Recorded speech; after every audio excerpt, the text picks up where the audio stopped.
Hello and welcome to today's tutorial. It's more of an informative one than a tutorial itself. What we're aiming to do here is provide you with a bit of an idea on research. Now this is something that will become available to you at higher levels once you have a research tower. And there are two types of research. As you will see, there is a military type, which we have, and there is also a economy type. And it's like any tree, you have to progress through certain levels before you can get to the next. And one of the things I thought would be handy to show people would be what the benefit is of each piece of research. Now if we have a look at military, which allows the maneuver speed to be increased for recruiting recruits, you can go all the way up to level 7, but as you note, the maximum speed is a plus 63%. So just be aware of that. The maximum for the 7 out of 7 is 63%. If we have a look at the forced march, which is the travel speed of your units to station to other castles, so if you are trying to defend at another castle or sending it to another castle for defense, this is the travel speed. The maximum that you can achieve in your research for that is 100%. The next one is marching formation. And marching formation, interestingly enough, it's only the first 2 levels that have no cost associated. If you wish to expand up to a level 5, then as you can see, just from a level 2 to a level 3 is going to cost you 1900 rubies, and it will still take a research time of 60 hours. So when you see that, just be aware that to increase that travel time, and this is between Everwinter and the Great Empire or any of the other lands that you wish to transfer your troops to, or resources, this is the speed at which it will travel. We come down to our next one, and for this one it's the workbench. And as you can see, a maximum that you can have on that is only 81%. And this is the production of tools. So researching all the way through on tool production, the maximum is 81%. This one is the shady business. And this is most probably the one that you will find handy and helpful. It can go up to a level 7, as you can see, and it's the travel speed of your agents. You can get it up to 105%, and this is really helpful when there are multiple attacks or there are attacks coming in, perhaps as an example during the foreign invader event. It allows you to quickly go spy one of the castles or outposts for a fellow alliance member to check whether it is appropriate to send support to them. And in some cases you may discover that they've got a weak castellan or no troops, in which case why would you want to support them if they're not trying to support themselves? The next one is working shifts, and this is the number of city guards that you can have. It will increase your guards by 30%. So if you have played the game, you'll know that the maximum you can have generally is a level 3 guard towers, and then if you wish to increase that, you have to wait for the architect to come around, and you can increase that to a level 4. This will allow you to increase those level 4s by up to 30% more guards in your castle. So less guard towers, more guards. And of course, the less guard towers you have, the more space you have to put items and objects that will increase your public order. Coming down to chivalry, that will increase the experience points received in battles, and the maximum you can get from all the research on that is 10%. Not very economical, but it may be helpful for you over the period of time. Workbench, this is a level 9 out of 9, and that increases the speed of production, allowing tools to be produced faster.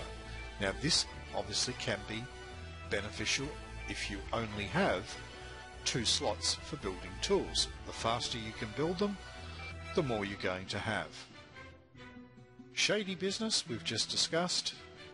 We'll come down to the next one, which is the Plunder Log. Now this is most probably the biggest and most beneficial one that you will have, and up to a level 5 of 5, this will give you 40% more in the amount of stone, wood and food when you are plundering or attacking castles. And I find that that will justify sending the cost of troops to raid a castle. The next one is gutter runners, and with gutter runners that will increase the number of your agents, and that is helpful especially when you're trying to spy someone with a lot of guard towers. So if you can maximize that, you will increase the chances of getting your spies through to players that do have a lot of guard towers. Coming down a little bit further, we have our next ones, which are veteran spearmen, veteran macemen, veteran bowman and veteran crossbow. Now the catch with this research is that once you get a veteran spearman to replace your ordinary spearman, you no longer have the ability to produce the ordinary spearman. So that nice cheap spearman troop is no longer possible. But this is a much better defense than the average spearman. Same applies for the veteran bowman. It's a much stronger, more powerful unit for defense. However, it will cost you a lot more, approximately 800 coins, and it will consume more food in your castle. It is a much better defense tool and worth it to get it. Veteran macemen, these are very powerful and helpful. There is a, how would you put it? Some people prefer to hold on to their ordinary macemen as long as possible, and that's because they are quick, they carry a lot of loot, and they don't cost too much to produce. Veteran macemen, however, are much more powerful. They are able to still carry a lot of loot, but they also cost a lot more to produce, and they consume more food. You will need veteran macemen to be effective in Everwinter to some degree. You can still get by with ordinary crossbow or ordinary macemen, but by the time you want to go to Burning Sands or Fiery Peaks, you definitely need to have veterans.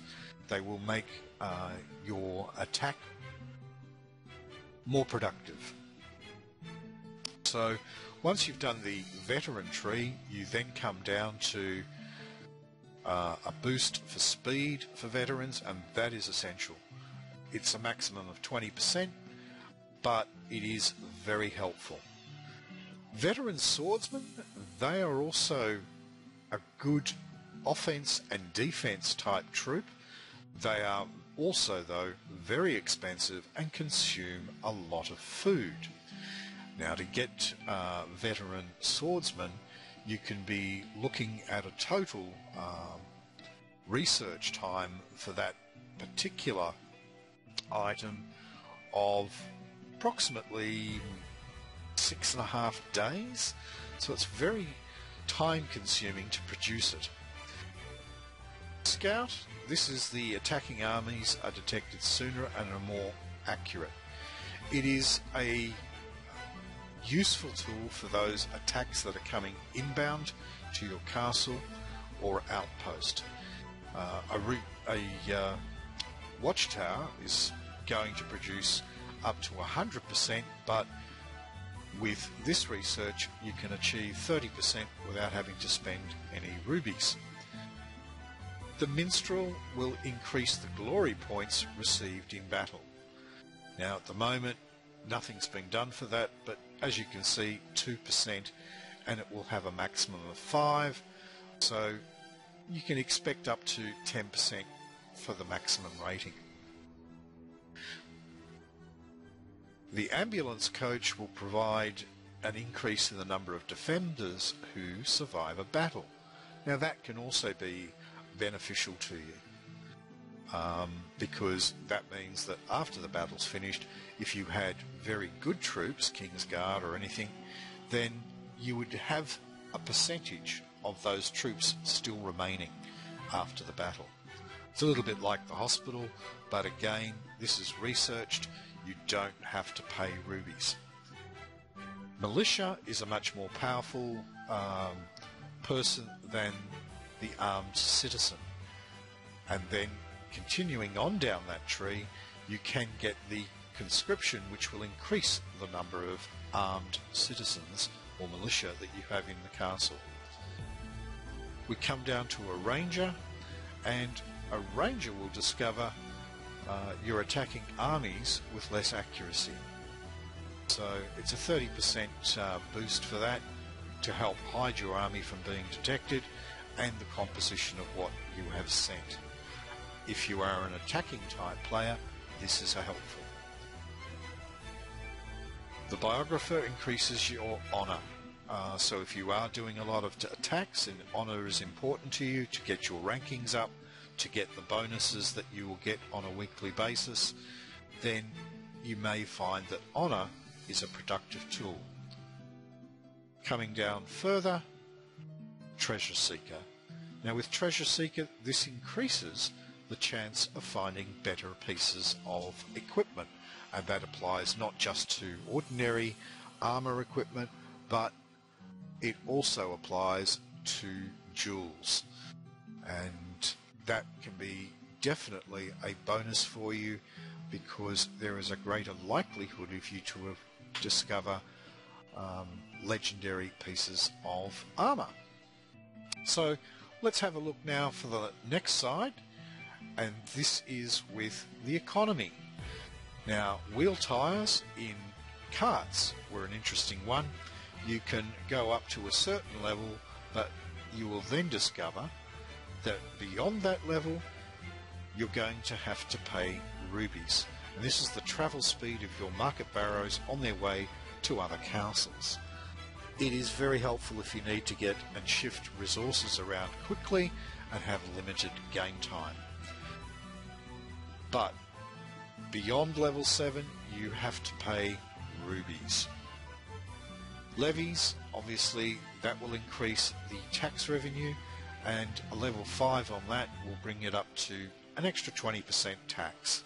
So if you have a lot of dwellings for population, you will increase your tax income from having that researched. The pit saw, well, that increases the productivity of woodcutters in all your castles, and you can go up to a maximum of 5. It gives you a bonus of 20%, and that is the equivalent of what a marauder would be, or sorry, what a overseer would produce, but you're not having to pay rubies. So very good research to increase productivity for your woodcutters, and you can get that 20% increase in all your castles and outposts. The same applies for wedging. That will do the same for stone quarries in all your castles. The barrow is going to increase the experience points received when constructing or upgrading buildings. Not necessarily an essential one, but it does provide a bonus of experience. So that will help to some degree, but the main reason that you want to do that is to get through to the cash transport, which, as you can see, allows you 12 hours of collecting tax. So you're not having to log on every 6 hours to collect your tax. So it is worthwhile going through the Barrow research to get to that bottom cash transport.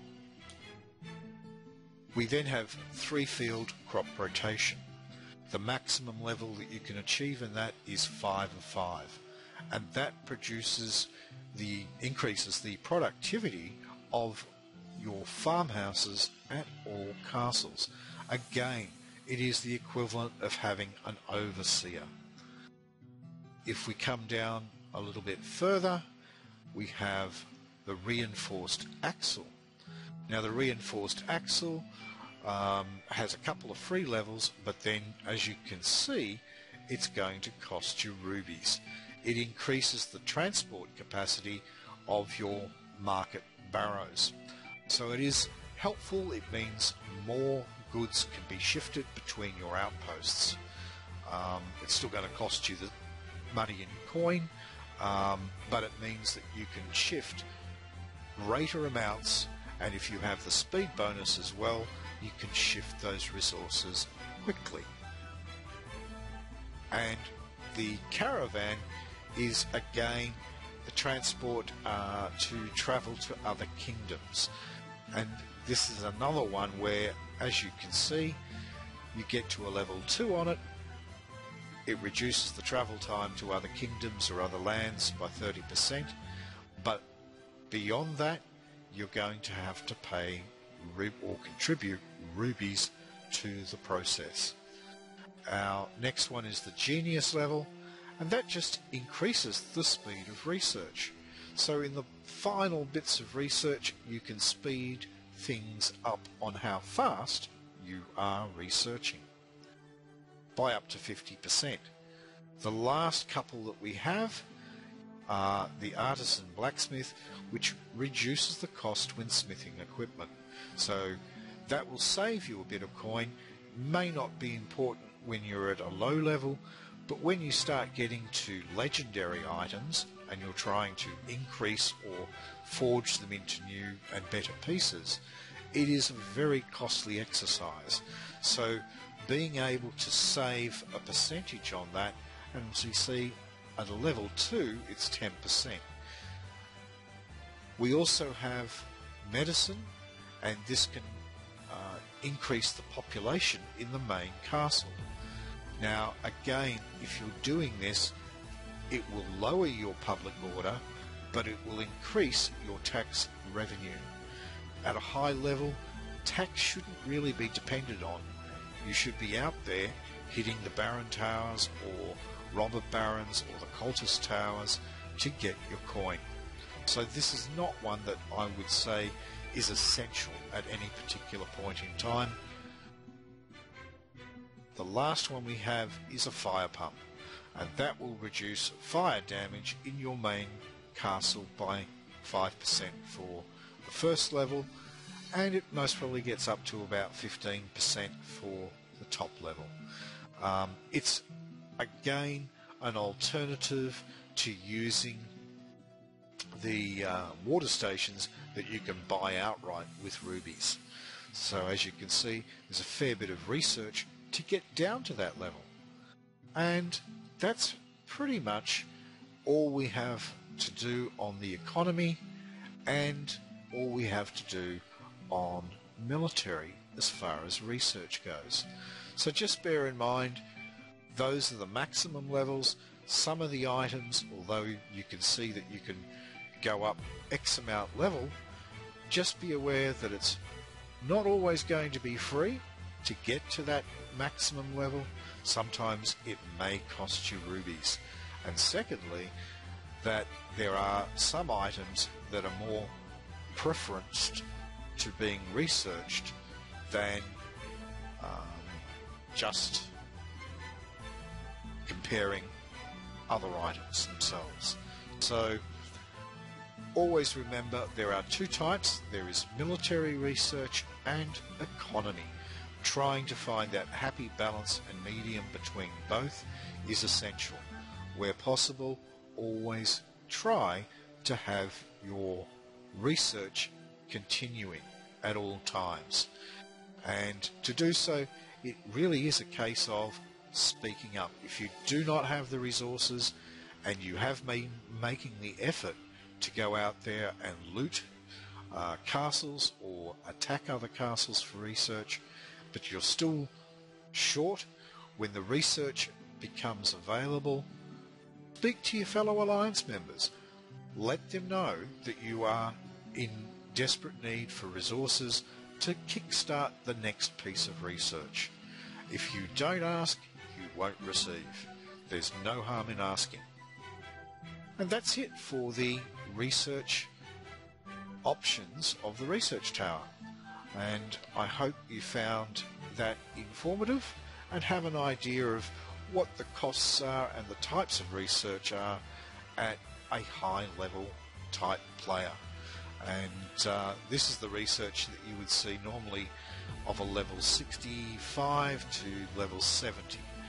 So by level 70 you would expect that they would have all of these levels pretty much close to completion. So that's it for this lesson. Hope you enjoyed it. It was a bit of a long one, but I do believe it's informative to give players of a lower level an idea of what is the research and perhaps some of the time frames that it will take to do. So some of them can be up to 6 to 7 days to complete one piece of research. So just be aware of that and try and plan ahead when you're using research. Hope you enjoyed the lesson. Look forward to seeing you on the next one.